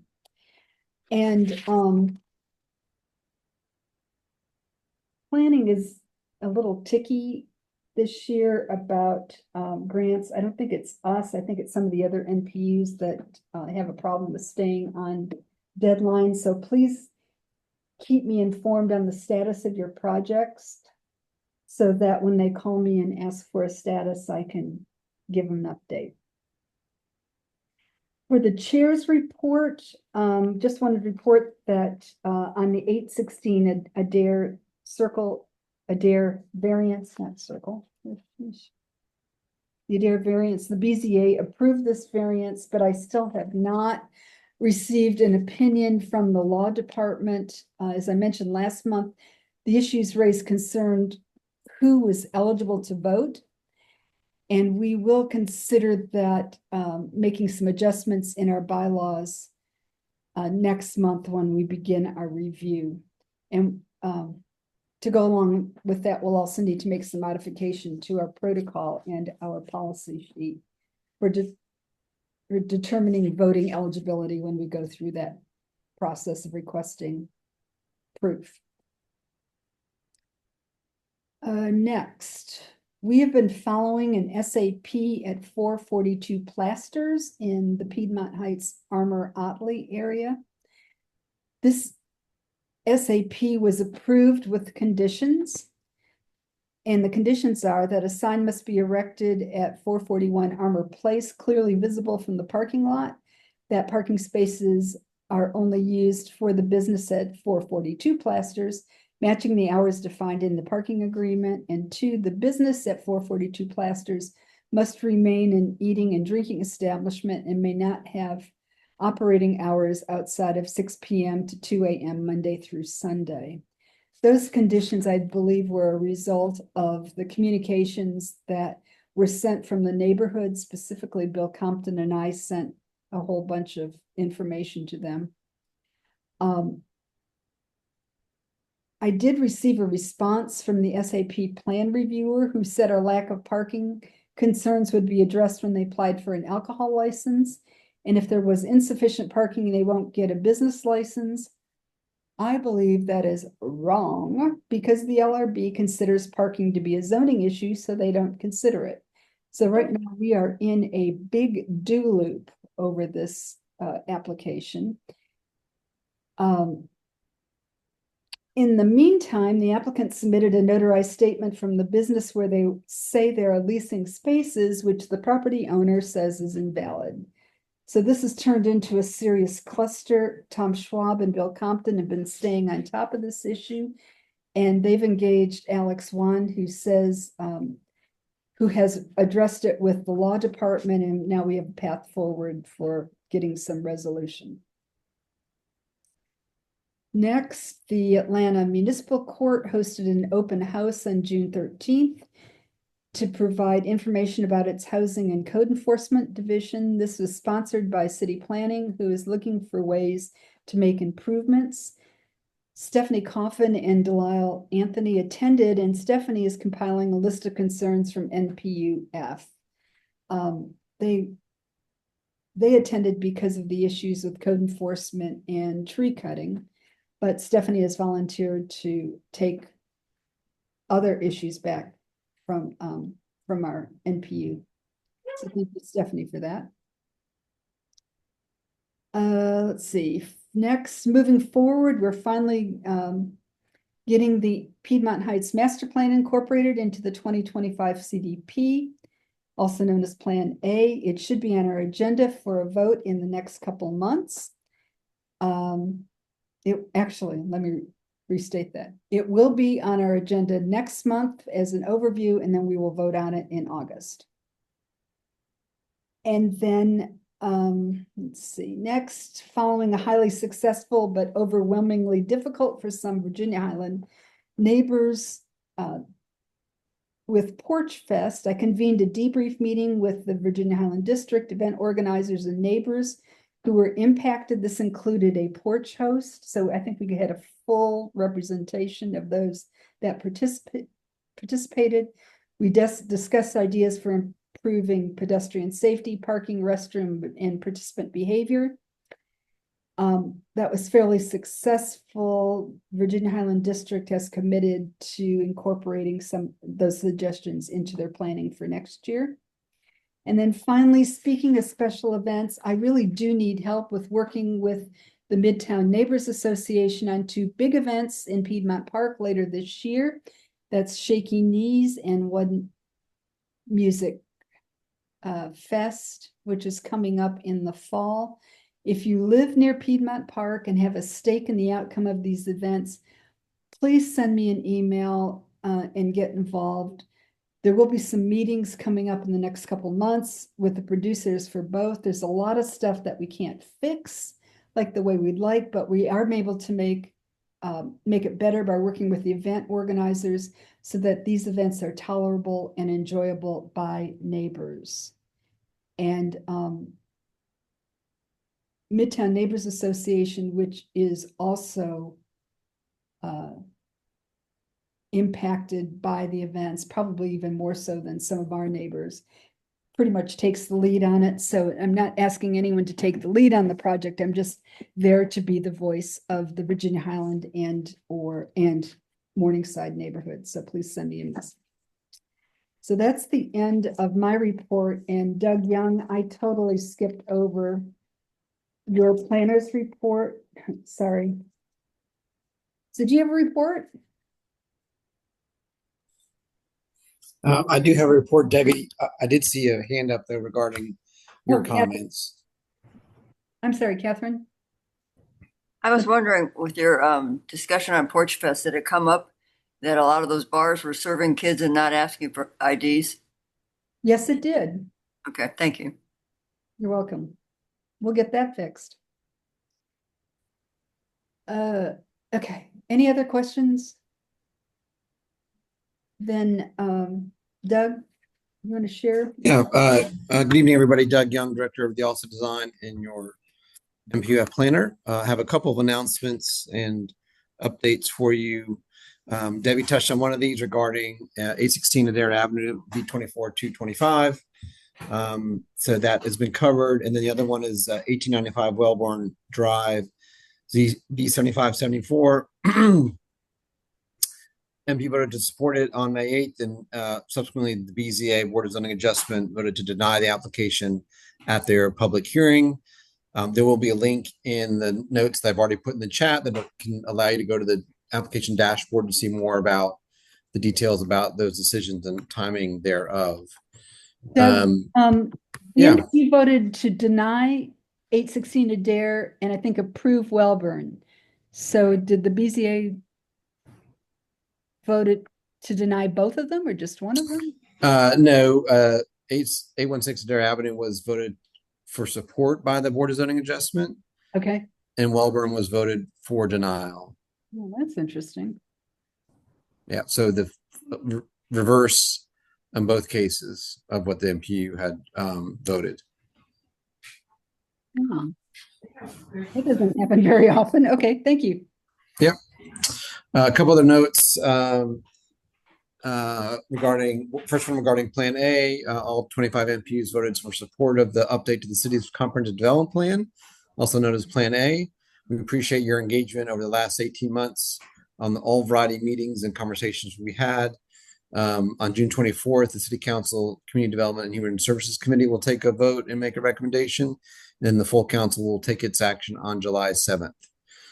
So if you want to keep up to date on any details or look at draft versions of documents and summaries of meetings and whatnot, you can go to atlantaforall.com, which is the project website. A couple event announcements on June 21st, which is this Saturday, will be the last in this year's series of the Historic Preservation African American History Education Series. This will feature a conversation, an additional conversation about Chattahoochee Brick Company site and its significance to the city's history. There'll be a guest speaker for that. In fact, it's Sarah Cass, who will be talking about the significance of remembrance and memory related to the Chattahoochee Brick site. This is the fifth and final one for this year's series. This is the second year we've had this series. So we're looking forward to continuing that tradition as years go by as well. And then also from the Department of City Planning on June 24th, which is next Tuesday, we will be in conjunction with the Mayor's Office of Film, Entertainment, and Nightlife celebrating Black Music Month by having a special event regarding the book Chronicling Sanconia by Regina and Bradley. There'll be an author talk, there'll be Outcast music played, and a panel on how hip hop has shaped Atlanta as the third coast for music. You do need to register for that event. It is free, but you do need to register at atlantacitystudio.org. That'll also be in the links in the chat post that I put in. So that's a special occurrence of our Atlanta City Studio Book Club as well. So it's a joint presentation there. And then lastly, NPU University is partnering with the Urban Land Institute to host the popular Urban Plan Academy, which is a one-day course on real estate development and how it shapes our neighborhoods. This will allow you to strengthen your voice as a community advocate and learn what gets built and why. Enrollment is limited and is open to the public via npuatlanta.org. That's npuatlanta.org. So I did post already in the chat my information, as well as 4 links to learn more about these various events, including how to sign up for the Urban Plan Academy and Chronicling Stanconia event, which are coming up fast. The Black History Series event on Saturday, you don't have to register for, and that is at the Jimmy Carter Presidential Library. So you can be there at 1 o'clock and hear that interesting presentation as well. And those are my announcements, Debbie. And I just saw a message in the chat saying that one of the links, the Stanconia link, is busted. Let me see. Let me just go to the chat real quick. Busted. Let me see where it takes us.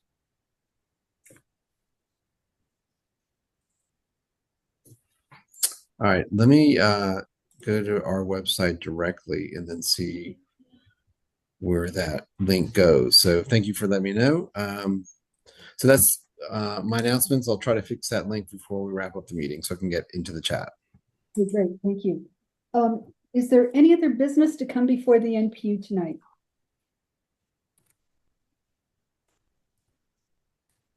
Nothing? Is there a motion to adjourn? So moved. Okay. Second, Tom. Okay, it is 9:05 p.m. As a reminder, you can save the chat if you want to hang around for a little bit while Doug looks up a better link.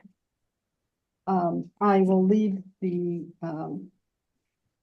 meeting open for a bit. Thank you all for being here tonight. And thank you for sharing your voices. The meeting's adjourned.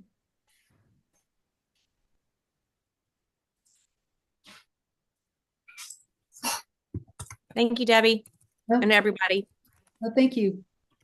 Thanks, Marla. Oop, it didn't come out. Thank you. Bye. Good night, Katie. Sorry, I couldn't find my button earlier. I was like, okay. Hi. See you guys later. Bye. Bye.